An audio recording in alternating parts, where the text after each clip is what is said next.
Forgiving others is one of the most challenging things we have to do in life. And yet, as we choose to do so, we see that our lives become richer and more full of joy because of our choice to forgive others. Hi, I'm Coach Justus, and today we're going to explore what that means. We live in a world that would rather lose friends than forgive. The music we hear, the movies and shows we see often say things like, if there's a person you don't get along with, you should just cut them out. If a friend did something hurtful to you, they're never going to change, and you're better off finding different friends. There are all kinds of different examples we could use.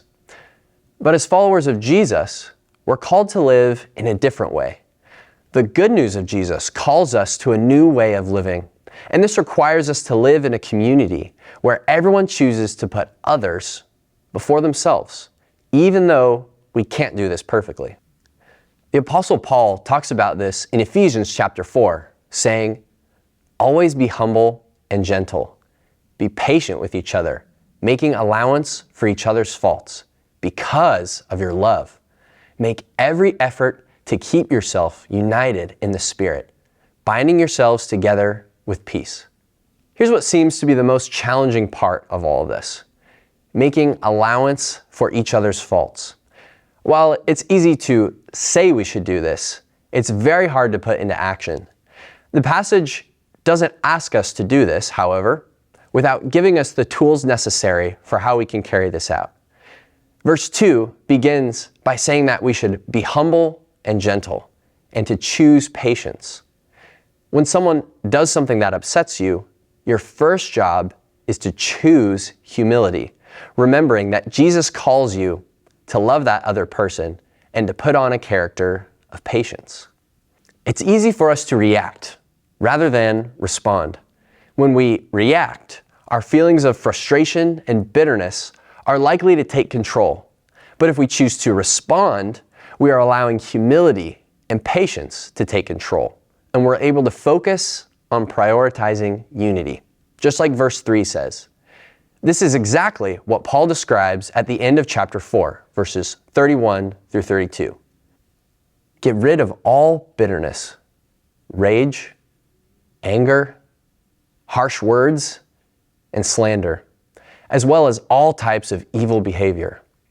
Instead, be kind to each other, tender-hearted, forgiving one another, just as God through Christ has forgiven you. We shouldn't react with bitterness and anger and allow ourselves to speak using harsh words. Instead, our response should be to first remember the way that Christ has forgiven you and allow that same kindness to be your motivation for choosing to forgive others. This is definitely not easy. Give yourself some grace as you learn and grow in your ability to forgive others. Don't allow the boundaries you set in place when others wrong you become barriers. Instead, let them be a sign that you want to continue to have a relationship rather than simply cutting them off. As you learn to do this, you will see that the relationships in your life will be closer and richer because of your ability to forgive and work through tough scenarios and interactions. So today, let forgiveness guide you. Allow the humility of Christ to fill you as you prioritize having unity in your relationships. God has shown incredible grace and forgiveness to you and me by sending His Son to die for us on the cross. And because of that sacrifice, we have an opportunity to share that grace and forgiveness with others. Now go and win today and ask yourself the question, who do I need to forgive?